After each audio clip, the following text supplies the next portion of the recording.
tidak ada yang namanya kebakaran itu langsung apinya sangat besar. Awal mula api itu pasti dari api. Ketika kita tidak bisa menindaklanjuti api itu, maka dan alat ini juga ketika salah penggunaan juga bisa mengakibatkan fatal juga, dan bisa mengakibatkan kebakarannya lebih tidak salah penggunaan. Maka dari itu kami di sini dari Pemadam Kabupaten Malang untuk sosialisasi sekalian memperagakan alat pemadam gimana caranya ketika ada insiden kebakaran, langkah-langkah awal untuk menindaklanjuti dan untuk meminta pertolongan kepada pihak terkait. Langsung saja terkait dengan penggunaan alat pemadam api ringan. Alat pemadam api ringan yang ada di Bintang Perkasa ini jenisnya yang remoter. Dia berupa serbuk kimia kering yang guna untuk multifungsi, bisa dipakai kebakaran dengan api segala jenis kebakaran. Cuma alat ini hanya sekali pemakaian saja. Ketika dipakai meskipun itu sedikit ataupun belum habis, dipergunakan lagi besoknya lagi bisa. Pemadam ini ketika dipakai meninggalkan residu sekali pemakaian, bisa dipakai dengan kebakaran apa saja. Kalau alat remoter, kalau jenis gas seperti ini sama persis sebetulnya, sama penggunaannya sama, cuma beda cara merakitnya. Alat ini bisa dipakai kebakaran sampai habis kondisinya, tabungnya sampai kosong bisa. Tapi kalau yang di bawah yang remote tadi,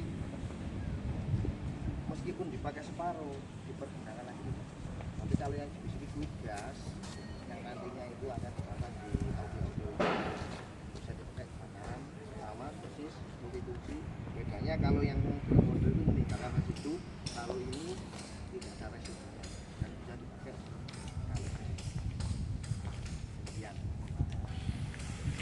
terkait dua apar ini, yang dua jenis ini sebetulnya ada ditanyakan apa tidak?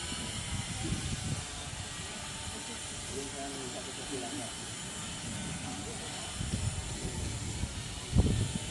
Elsa paham gak? Alat pemadam yang jenisnya grey chemical ini butuh perawatan setidaknya 1 bulan sekali, butuh diperawat seperti ini, dirawat cuma dibalik ini aja. Gunanya apa? Biar terjadi sirkulasi di dalam ini.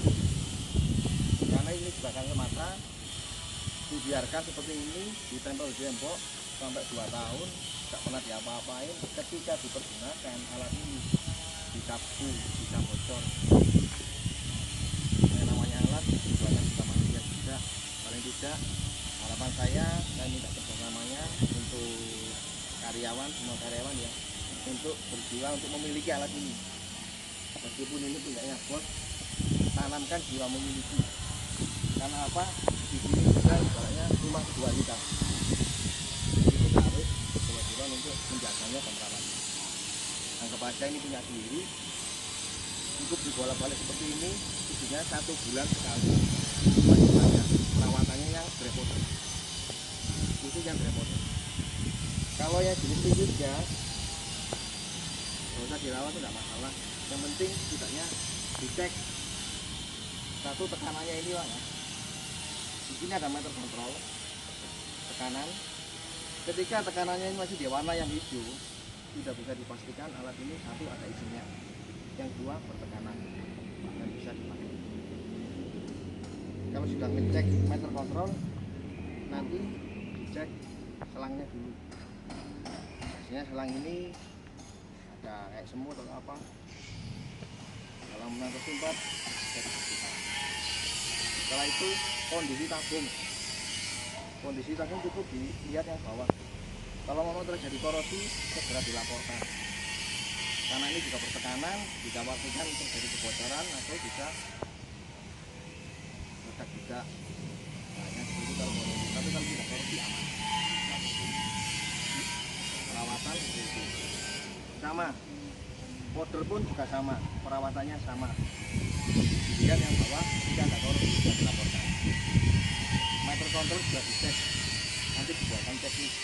Sudah 1 bulan sekali, meter aman, selangnya aman, bentuk tabungnya aman, kolomnya aman, dan di sini ada pen pengaman. Pastikan pen pengamannya masih tersegel. Jadi kalau masih tersegel berarti alat ini belum pernah digunakan. Ketika ada kejanggalan, entah itu meter kontrolnya yang turun ke warna 0 atau melebihi batas warna hijau, juga segera dilaporkan. Karena kalau sampai melebihi batas warna hijau, berarti alat ini kondisi ada penggumpalan, jadi tekanan lebih. Misalkan ke arah yang 0, ke samping kiri ya, berarti alat ini ada kebocoran, nanti bisa gagal penundaan. Maka itu nanti dibuatkan checklist secara berkala 1 bulan sekali. Ada yang tanyakan kira-kira terkait perawatan? Ya. Baik yang dari powder maupun yang liquid gas itu apa ada masa expirednya kalau tidak digunakan? Baik, terima kasih. Ya. Di sini terserah alat pemadam api ringan ada masa expirednya secara berkala nanti 2 tahun. Setidaknya paling tidak 3 bulan sekali, 6 bulan sekali itu nanti akan pengecekan berkala. Petugas yang terkait. Nah, untuk yang 1 bulan sekali itu perawatan rutin di tempat kerja masing-masing. Mungkin ada lagi, mungkin ada pernah kejadian kebakaran di sebelum terjadi ini ya. Tidak ada. Ya. Untuk gas LPG ya. Tidak ada gas LPG yang meledak ya. Biasanya ya, kalau perawatannya besar itu silakan. Kalau biasa. Sebenarnya perawatannya besar sama. Dirobohkan saja ya. Dirobohkan sebetulnya sama. Kalau mau buat saya kira diangkat-angkat dibalik. Ini kebakaran ini. Iya ya. Sama seperti yang perawatan. Ada 4 jenis Pak. Alat pemadam api ada 4. Ada powder, liquid gas, CO2, sama super busa. Kebetulan di sini yang ada itu gas dan perawatannya juga sama semua perawatannya. Yang benar ya. Itu juga dibalik. Ya ada lagi. Saya lanjutkan ke gas ya. Bakaran LPG ya, bocoran ya. Tidak ada tabung LPG yang meledak. Yang pernah saya tangani mulai dari itu sampai sekarang pernah melihat tabung LPG yang rata-rata itu gas tabung LPG bocor, terus ada percikan api, apinya timbul nyala seperti kayak las, korek. Ini nyalanya seperti itu, cuma di situ ada tekanannya. Tapi ketika tabung LPG itu sudah bocor, di sana tidak ada ventilasi udara ataupun ruang tertutup lagi sama terjadi percikan api ataupun menyalakan korek ataupun menyalakan bola lampu, di situ akan terjadi ledakan. Ruangannya gitu. Nah, ketika sudah seperti itu, otomatis semua tubuh itu akan terbakar ketika tabungnya sudah masuk. Karena gas itu juga masuknya semua. Spontan rata-rata kebakaran itu di atas 80 ibaratnya dijujur sama bahan bakar lah. Cuma kan tidak siap. Gimana untuk menindaklanjutinya? Cukup ventilasi aja dibuka biar ada ventilasi udara yang keluar masuk.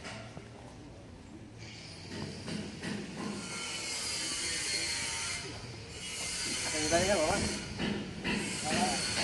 sudah paham. Ya. Kok gelas. Anu, ibu-ibu biasanya.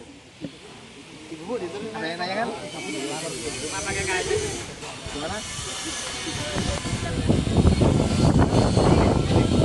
Oh iya. Nah, ini tekniknya. Misalkan alat ini tidak ada ya, kita itu di rumah atau di tempat kerja ya. Setidaknya nanti ada handuk, ya ada handuk yang dipakai, taruh di depannya kamar mandi. Kan setiap hari kan masih basah. Kalau tak itu taruh deh. Kalau kita kain-kain yang agak tebal, kalau dibasah itu untuk menyelimuti api, walaupun sudah bisa menutup. Gunanya apa sih? Untuk memotong arus udara yang masuk ke media bakar. Karena api itu terjadi dari 3 unsur yang menyatu. Salah satunya adalah udara, darah simpanan dan media bakar. Ketika 3 unsur tadi itu sudah terpecah ataupun sudah bisa kita tindak lanjuti, pasti kebakaran itu akan bisa ditangani dengan cepat. Dan kebakaran tidak bisa dihilangkan sampai kapanpun, sampai nanti akhir. Karena apa? Kebakaran api itu juga membutuhkan udara juga. Tidak ada udara, nggak akan nyala api itu. Contoh kecil aja di dalam sumur, nyalakan korek yang apa nggak bisa, nanti ada udaranya. Sama, apar pun ini juga untuk memotong atau menyekat, menyelimuti. Api itu diselimuti, ya bisa udaranya tidak masuk. Ketika sudah terselimuti, api itu akan padam dengan sendirinya. Untuk kebakaran di kompor ya, biasanya kan minyak ya yang kebakar. Jangan sekali-kali dikasih air, nanti malah akan tambah lebih besar lagi. Kalau memang ada handuk dikasih handuk, tidak ada handuk dikasih semprot pakai apar. Tidak ada apa-apa, cukup dimatikan aja kompornya. Kalau memang atapnya tinggi biarkan. Kalau memang atapnya itu pendek, dibawa ke luar baskomnya yang bakar. Selanjutnya saya praktekkan untuk caranya penggunaan apar ya. Jadi gini ya, alat pemadam ini bisa digunakan satu orang. Ini. Pegangnya seperti ini ya. Setelah pegang seperti ini, dekati api, jangan terlalu dekat dengan api. Ambil aja jarak 2 meter sampai 3 meter. Setelah itu ditaruh aja seperti ini. Bisa tangan kanan bisa, tangan kiri juga bisa. Pegangnya seperti ini, seperti saya ini. Dipegang layar botolnya. Setelah itu di sini kan ada pen pengaman. Pen pengamannya ini dilepas. Setelah pen pengaman dilepas, baru jinjing lagi, arahkan nozzle ke titik api. Jangan terlalu dekat, karena kalau terlalu dekat, api itu akan meloncat ketika apar ini dipergunakan. Pasti tekanan pertama masih tinggi, maka dari itu ambil jarak.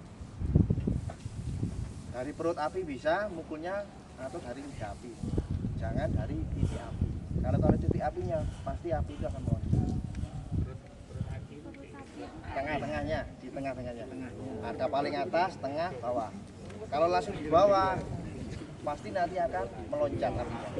Loncatan api itu yang sangat berbahaya. Kok kebetulan loncatannya ke media bakar yang sangat tinggi. Ini yang harusnya bisa tidak lagi dengan satu apar, sampai apar semuanya nggak bisa. Paham ya untuk cara-caranya seperti itu. Langsung praktek atau bagaimana? Grandis bisa. Posisi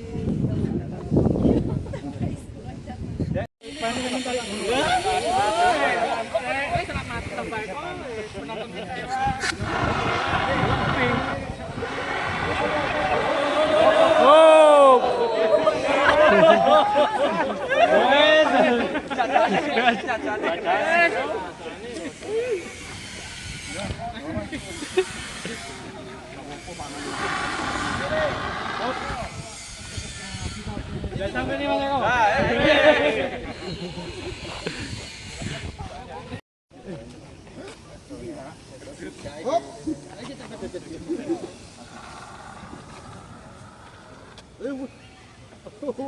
Maju terus. Jangan pegang lehernya ya, kepalanya. Wong itu kodoan yo kene. Tarik yang aman. Tarik.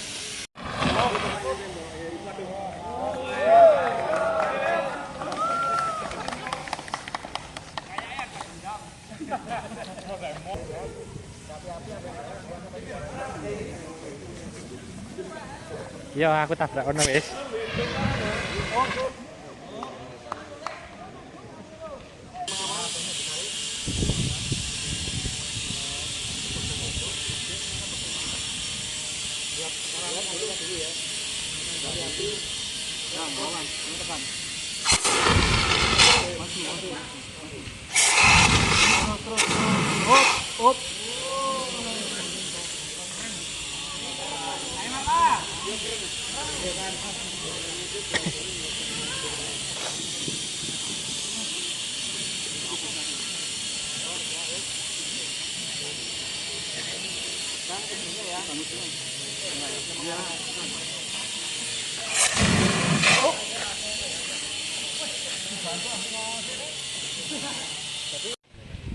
Kalau yang ini reporter akan kotor sekali, yang keluarnya juga seperti tadi serbuk macam-macam warnanya, ada yang pink, ada yang kuning, ada yang putih, ada yang oranye. Tapi kalau ini seperti yang tadi tidak ada bekasnya sama sekali, cuma tekanannya memang beda, tekanannya lebih tinggi yang liquid gas tekanannya. Jangan bertekan lagi ya.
Semangat.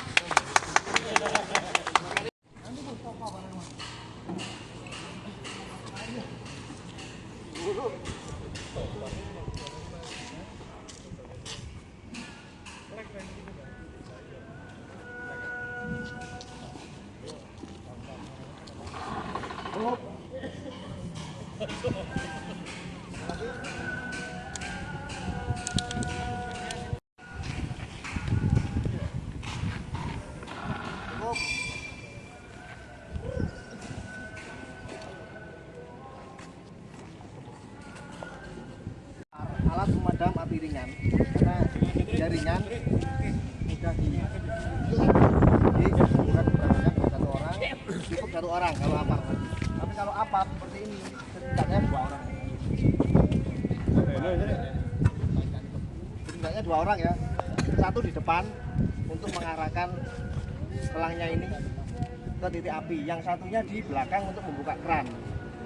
Yang satu di belakang untuk membuka keran. Nanti ada kodenya. Ketika yang depan ini siap, gitu ya. Yang belakang kerannya dibuka. Jadi yang mandu yang depan. Yang mandu yang depan. Jadi kita di depan sudah siap, di belakang kerannya dibuka. Ketika sudah stop, yang depan, yang belakang harus tutup keran. Seperti itu ya. Paham ya? Paham. Di mekanik ada ya? Iya. Ayo Pak, bawa orang ya. Saya belakang. Pojok kiri lo ya. Aman Mas Bang.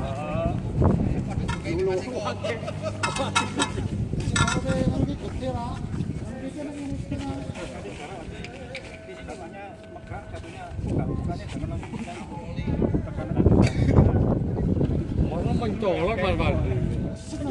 Ya Pak.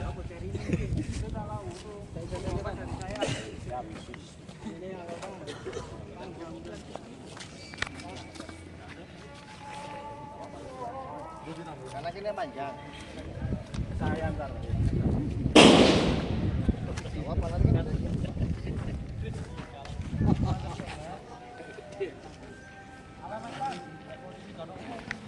Kapan yang mode ya? Kapan yang mode ya?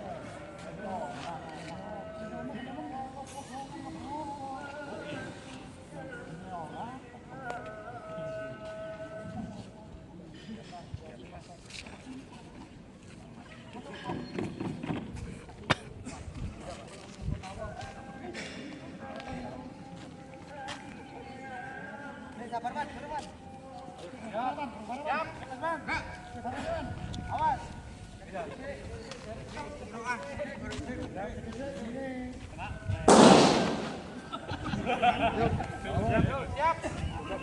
Tarik.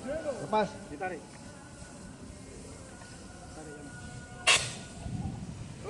Cukup.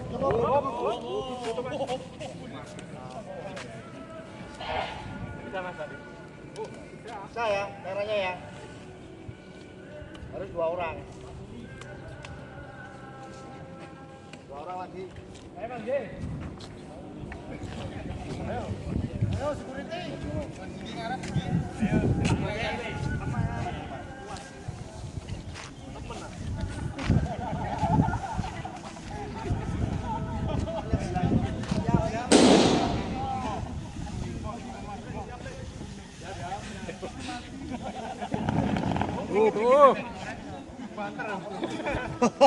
Katut. Tekanannya tinggi. Siap. Ayo dikelola. No. Ini juga tekanannya juga tinggi. Kalau yang tadi kan cuma 3 kilo lah, ini 50 kilo. Makanya pegangnya kan harus tinggi. Juga ada kekuatannya. Kita main gini ya.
Kali dikit.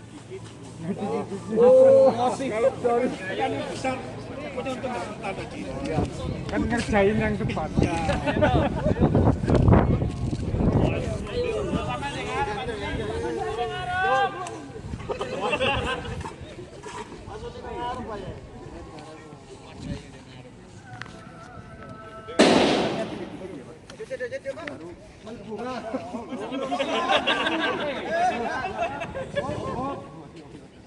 Stop gitu loh, Pak. Stop. Itu mandap. Bali, gantian. Gantian security. Bali. Lagi.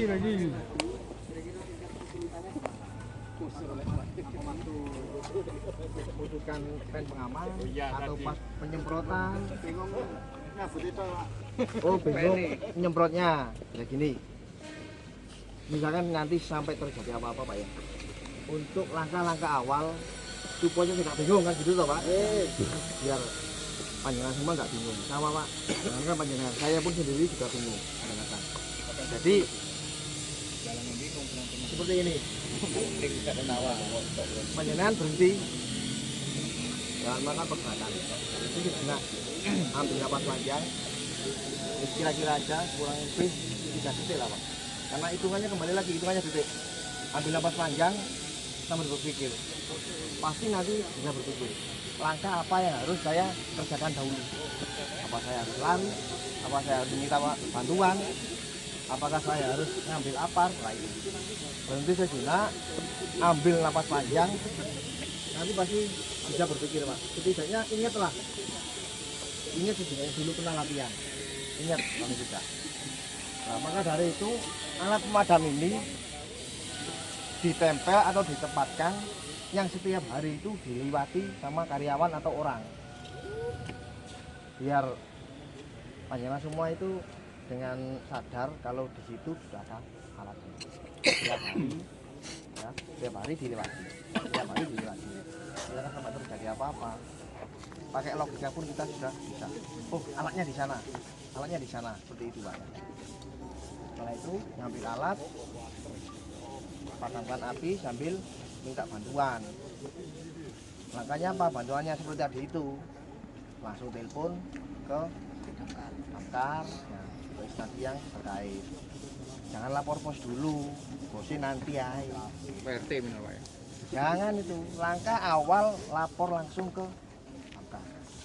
Itu oke, karena hitungannya itu detik. Setelah dari itu terserah panjenengan lapornya kemana. Karena apa? Ketika panjenengan telepon ke sana kemari, damkare dikarek no. Nah, sudah berapa detik? Telepon si A berapa detik? Telepon si B berapa detik? Nah, sedangkan kalau telepon kami langsung, kita melaju ke sini kan sudah potong waktu loh. Kalau sampai nunggu. Nah, maka dari itu rata-rata pasti kami datang itu pasti ya telat Pak, rombongan itu dino wis kabeh wis. Ya karena tadi dikembalikan lagi. Caranya meminta bantuan itu loh. Kadang satu Pak ya, nomor teleponnya gak duwe, gak punya ya. Nomor telepon daftar biro gak punya. Yang kedua, nanti takutnya maksudnya pun damkar nanti biayanya berapa. Jangan khawatir. Minta bantuan ke kami tanpa dipungut biaya Pak, gratis. Bakaran animanis itu gratis, tidak ada pungutan biaya, entah itu rumah warga atau bangunan apa. Selagi itu ada insiden gratis. Tapi kalau tidak ada apa-apa, tidak ada insiden, panjangan telepon kami bilang ada keparan dan lain sebagainya, dan urusannya beda. Urusannya beda. Karena kita ketika sudah melaju keluar dari pos penjagaan, pos damkar itu juga taruhannya juga nyawa kita sendiri, juga nyawa pengguna jalan lainnya. Tetap untuk dibantu juga Pak. Pak nanya boleh? Nanya boleh? Boleh. Pak mau nanya. Pak nanya Pak. Ya. Ini kan kita posisinya kan di bawah. Kan ada kemungkinan juga kejadian itu kan ada di atas. Ya. Sedangkan kita di bawah. Nah itu untuk pemadaman awalnya, apakah tindakannya sama ketika posisi itunya di bawah atau di atas? Apalagi kalau misalnya kayak gini, ruangannya terbuka, kan angin segala macam itu Pak. Untuk antisipasinya gimana Pak? Ya, terima kasih. Bagus ya pertanyaan Pak. Aduh, tepuk tangan. Ya bener kan? Kamu nggak kepikir pertanyaan gitu, nggak kepikir. Nggak nyampe. Ya, pertanyaan sangat bagus Pak. Ya, barusan kemarin juga ada kejadian seperti itu. Itu dia. Kebakaran itu listrik. Nah, Di korsleting barangnya gitu Pak. kabelnya Pak. Nah, Kabelnya yang terbakar. lah itu. Kan mesti kan biasa. karena kami sudah punya alatnya, tabung pemadam, disimpan aja pakai tabung pemadam. Ya. Kebetulan misalnya Terlalu tinggi. Nah, itu yang saya bukan kalau misalnya kayak lantai 1, lantai 2 kan, oh kebakaran di lantai 2 pakai apa lantai 2. Misalnya kan lantai 1 tapi kursinya agak tinggi gitu loh Pak. Ini kan di bawah enak seret gitu aja Pak. Saya rasa kalau lantai sekian, ya kan saya tahu ini. Ya. Lantainya kan 5 meter, 5 meter, 4 meter. Alat pemadam ini masih mumpuni Pak. Ya, maksud saya caranya itu apa sama? Kan Sama. misalnya angin, nanti kan kayak yang kita biasa aja kan ada angin berlawanan kena ke kita lagi. Nah, kalau posisi ke atas itu karena kena angin apa? Oh matanya atau apa gitu apa gimana apa kulitnya atau apa gitu loh Pak. Sama persis. Jadi mengikuti arah angin. Ketika itu di luar ataupun di dalam, karena itu kejadian di dalam, anginnya kan stabil Pak ya, tidak kemana-mana, itu bisa disemprot dengan sisi manapun. Ketika di luar tetap arahnya mengikuti arah angin. angin lo itu ini. Penyemprotan juga sama seperti itu, tidak ada perbedaan. Karena alat ini juga menjangkau, kalau sekitar 4 meter menjangkau. Kalau yang lebih besar lagi ya jelas lebih panjang. Turun ke sini gede ya. Mungkin jadi dipahami seperti itu Pak. Ada lagi? Berarti nggak ada ini Pak ya, nggak ada Khusus nih. ya antisipasi yang oh harus pakai kacamata, oh harus ada pelindung apa. Misalnya posisi di lampu itu aja deh, Pak. Misalnya di lampu itu kan lumayan tinggi ya Pak nyemprotnya. Iya. Beda kalau di bawah kan gini aja aman kita. Posisi kayak gini loh Pak. Apa? Untuk antisipasi awal bagi yang memadam itu. Ya, terima kasih. Kalau memang di situ sudah disediakan untuk safety, entah itu helmnya ataupun kacamatanya, kalau memang ada bisa dipergunakan. Misalkan seperti saya ini Pak ya, Ya. nah, ini satu perangkat, helm sama kacamata, tinggal langsung pakai aja. Tapi kalau memang tidak ada sama sekali, yang dipergunakan dengan ada-adanya aja. Untuk menindaklanjuti, misalkan kena mata, kena kulit, cukup dibilas dengan air bersih aja. Sudah cukup. Seperti itu. Jadi aman untuk meskipun dia kimia tetap masih aman. Tapi yang makan waktu, sih kamane tak heroman sih, aku kesemutan sih kan. Yang Selain kebakaran kan biasanya kalau di TV-TV itu ada hewan buas apa-apa kan mencegah. Anima rescue. Nah, Iya. kadang juga ada berita Pak, kemarin ada ulang tahun. Ulang tahun kok malah dirayain di damkar gitu Pak. Jadi kan damkarnya multifungsi dong Pak. Ya.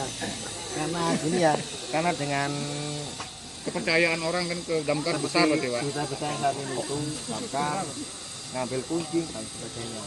Kita sebagai pelayan. Kita ini pelayan masyarakat. Ada ilmunya Pelayan tuh, Pak. panjenengan semua. Jadi mungkin ada minta perbantuan kami. Tetap kami nanti yang eksekusi. Entah itu nanti ada ular ataupun Ya, maaf itu apa di situ diajarin juga Pak.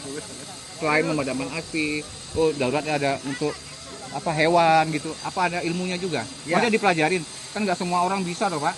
Hewan buas terutama kan Pak. Maka dari itu ada sekarang itu yang rescue. Rescue itu penolongan Pak, penyelamatan. Nah itu namanya rescue. Kalau yang di penanggulangan itu terkait dengan kebakaran saja.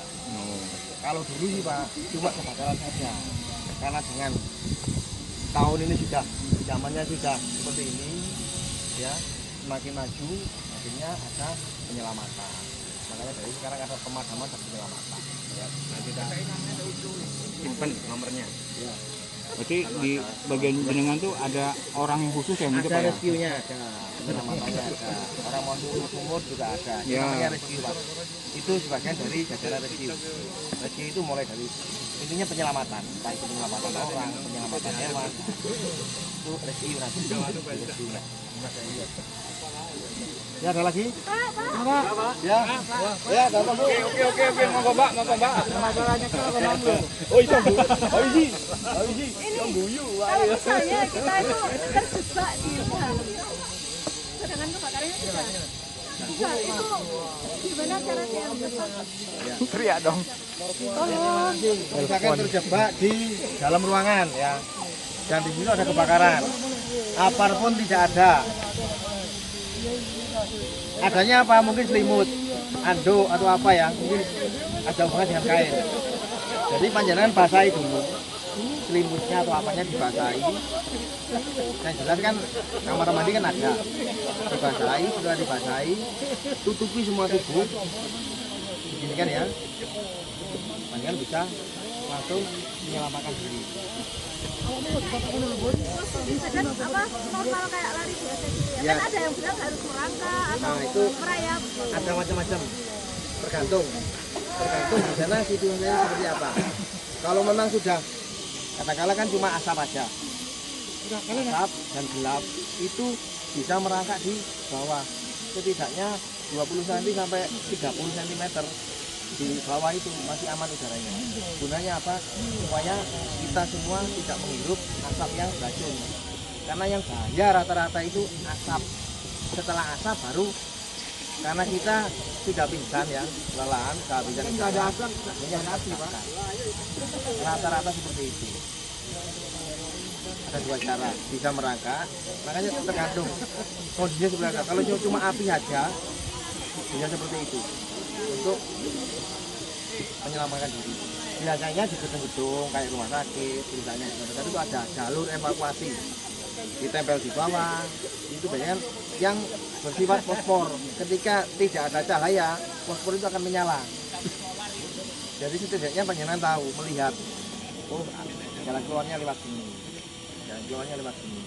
Seperti itu. Itu rata-rata biasa di klinik atau rumah sakit yang dibuat seperti itu. Memang ada khusus K3-nya. Ada lagi yang tanyakan? Oh, silakan ditanyakan yang sekiranya.